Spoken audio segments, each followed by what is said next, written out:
اور بغیر تحقیق اور گواہوں کے بے حیائی کا بہتان ایک انسان پہ آپ نہیں لگا سکتے، ایک پہ آپ تو لاکھوں پہ لگا رہے ہیں، ایک پہ بھی نہیں لگا سکتے۔ جھوٹ بول کر کریڈٹ لینا، اس کا کوئی تصور نہیں ہونا چاہیے۔ عبارت کو بدل کر خیانت والا کام کرنا، جگاڑ لگانا، یہ آپ کو بالکل نہیں کرنا چاہیے۔ تمسخر اڑانا، یہ آپ کی اتنی گندی عادت ہے جس پر اللہ تعالیٰ نے سختی سے تنبیہ فرمائی ہے۔ میری تو سمجھ میں بات نہیں آتی کہ آپ قرآن ہاتھ میں پکڑ کے اس میں کیا تلاش کرتے ہیں۔ اس میں آپ اپنے لیے تلاش نہیں کرتے کہ مجھے اللہ نے کیا فرمایا، پھر کسی کی غیر موجودگی میں اس کے عیبوں سے پردہ اٹھانے کا کام آپ بیٹھے ہوتے ہیں۔ آپ حاجی عبدالوہاب پر شروع ہو جاتے ہیں، آپ مفتی تقی صاحب پہ شروع ہو جاتے ہیں، 5 لاکھ انہوں نے سامنے واپس کیا ہے، بعد میں 10 لاکھ اکاؤنٹ میں آئے گا۔ آپ ایسی آپ کو خواب آتی ہے؟ آپ کہیں سکیزوفرینیا کے مریض تو نہیں ہیں جس کو خیال آتا ہے اور وہ اس کے پیچھے چل پڑتا ہے؟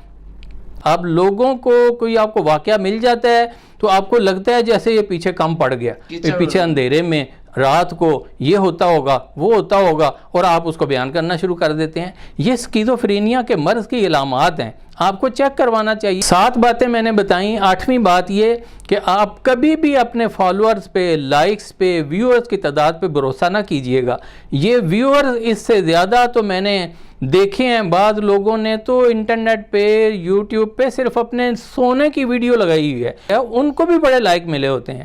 آپ یہ نہ سمجھیے آپ کو 10 لائک میں ملیں، لیکن آپ کی سچائی پہ ملیں، آپ کے اخلاص پہ ملیں، آپ کے عاجزی پہ ملیں تو وہ آپ کے لیے قیمتی ہیں۔ یہ جتنے لائک ہیں یہ آپ کو تباہ کرنے کے لیے ہیں۔ یہ تکبر کے لائکس مل رہے ہیں، آپ کو منہ پھٹ ہونے کے لائکس مل رہے ہیں، آپ کو بہتان لگانے کے لائکس مل رہے ہیں۔ یہ آپ کا ذخیرہ، یہ آپ کو ڈیمیج کر رہا ہے۔ آپ اپنے پاؤں پہ کلہاڑی مار رہے ہیں اور آپ قیامت کو اس کے پکڑے ہوئے ہوں گے، اور یہ لوگ بھی آپ کے پیروکار بھی پکڑے جائیں گے۔ مقبول داعی بننا ہے، آپ نے اللہ کو راضی کرنے والا داعی بننا ہے تو سب سے پہلے حکمت اور دانائی اللہ سے مانگے۔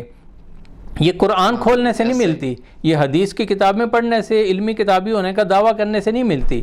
یہ حکمت آپ کو شاید آپ نے اس کی نیت نہیں کی یا اس کی کوشش ہی نہیں کی۔ ہمیں عمریں گزر گئی ہیں حکمت مانگتے ہوئے، اور ہم اب بھی حکمت مانگتے ہیں کہ اللہ حکمت عطا فرمائیے، کس وقت کیا بات کرنی چاہیے، کس کے بارے میں کیا رویہ اپنانا چاہیے۔ ایسی غلطیوں سے ہم پناہ مانگتے ہیں۔ انشاءاللہ میری زندگی جتنی رہی، میں نے جتنے ویڈیو ریکارڈ کروائے، مرزا صاحب آپ کو میرے پلیٹ فارم سے کوئی بونگی نہیں ملے گی، اور کوئی بہتان نہیں ملے گا، کوئی جھوٹ نہیں ملے گا، کوئی چغلی اور غیبت نہیں ملے گی۔ آپ اپنے بارے میں اپنے پلیٹ فارم پہ جو کچھ اپلوڈ کر چکے ہیں، آپ اگر اس کو ڈیلیٹ نہیں کریں گے، رجوع نہیں کریں گے، معافی نہیں مانگیں گے، تو آپ سمجھ لیں کہ آپ نقصان اٹھا رہے ہیں۔ پہلی چیز مقبول داعی کے لیے حکمت اور دانائی مانگیں۔ دوسری بات، آپ بصیرت اللہ سے مانگیں۔ آپ کو بصیرت نہیں عطا ہوئی، جس کو بصیرت عطا ہو جاتی ہے وہ ایسا کنفیوز نہیں ہوتا۔ کنفیوژن آپ نے اتنی آپ کے اندر آ چکی ہے کہ لگتا ہے آپ کو سمجھ میں نہیں آ رہی کہ میں کیا جواب دوں، میں کیا کروں، میں ان کے خلاف کیا کروں۔ بصیرت ہوتی ہے تو آدمی سٹریٹ فارورڈ ایک اس کا نظریہ ہوتا ہے، اس کے اندر اصلاح کا، اس کے اندر مفاہمت کا، اس کے اندر اخلاص کا وہ جذبات ہوتے ہیں۔ پھر تیسری بات، تکبر کا نام و نشان نہیں ہونا چاہیے آپ کے اندر۔ اپنے اوپر آپ کے خوف ظاہر ہونا چاہیے کہ آپ اللہ سے ڈرتے ہوئے لوگوں کے سامنے آتے ہیں، آپ کا لہجہ، آپ کا انداز، اس میں آپ کے اوپر اللہ کے خوف کا اظہار ہونا چاہیے۔ اور بغیر تحقیق اور گواہوں کے بے حیائی کا بہتان ایک انسان پہ آپ نہیں لگا سکتے، ایک پہ آپ تو لاکھوں پہ لگا رہے ہیں، ایک پہ بھی نہیں لگا سکتے۔ جھوٹ بول کر کریڈٹ لینا، اس کا کوئی تصور نہیں ہونا چاہیے۔ عبارت کو بدل کر خیانت والا کام کرنا، جگاڑ لگانا، یہ آپ کو بالکل نہیں کرنا چاہیے۔ تمسخر اڑانے کی جرت آپ کی نہیں ہونی چاہیے۔ تمسخر اڑانا یہ آپ کی اتنی گندی عادت ہے جس پر اللہ تعالیٰ نے سختی سے تنبیہ فرمائی ہے۔ میری تو سمجھ میں بات نہیں آتی کہ آپ قرآن ہاتھ میں پکڑ کے اس میں کیا تلاش کرتے ہیں۔ اس میں آپ اپنے لیے تلاش نہیں کرتے کہ مجھے اللہ نے کیا فرمایا۔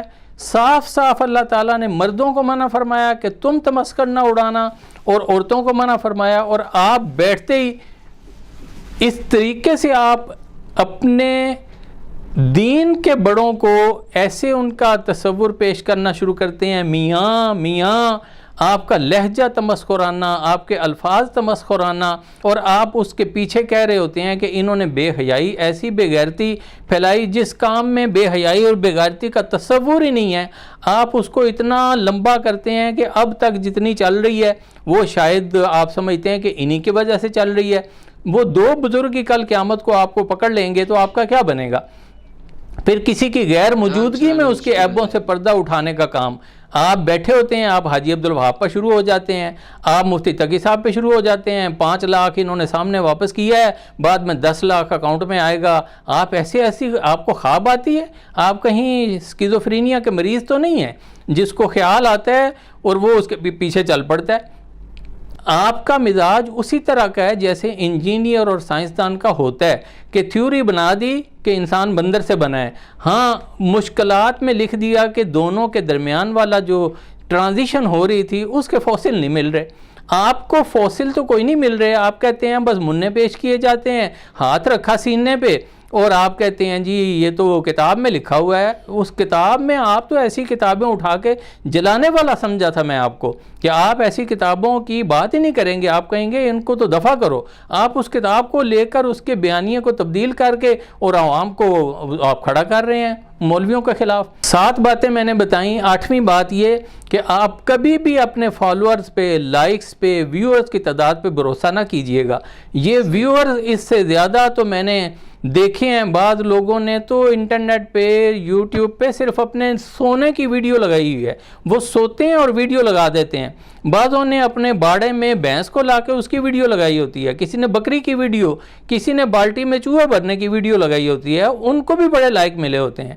آپ یہ نہ سمجھیے آپ کو 10 لائک میں ملیں لیکن آپ کی سچائی پہ ملیں، آپ کے اخلاص پہ ملیں، آپ کے عاجزی پہ ملیں تو وہ آپ کے لیے قیمتی ہیں۔ یہ جتنے لائک ہیں یہ آپ کو تباہ کرنے کے لیے ہیں، یہ تکبر کے لائکس مل رہے ہیں، آپ کو منہ پھٹ ہونے کے لائکس مل رہے ہیں، آپ کو بہتان لگانے کے لائکس مل رہے ہیں، یہ آپ کا ذخیرہ یہ آپ کو ڈیمیج کر رہا ہے، آپ اپنے پاؤں پہ کلہاڑی مار رہے ہیں اور آپ قیامت کو اس کے پکڑے ہوئے ہوں گے اور یہ لوگ بھی آپ کے پیروکار بھی پکڑے جائیں گے۔ اصلاح اور ترقی کا ایجنڈا بنائیں، سمجھ میں نہیں آتا تو مجھ فقیر سے مشورہ کر لیں کہ اصلاح اور ترقی کا ایجنڈا کیا ہے، ہم اس پہ کام کر رہے ہیں، ہم بہت سارا کام کر چکے ہیں الحمدللہ کامیابی سے۔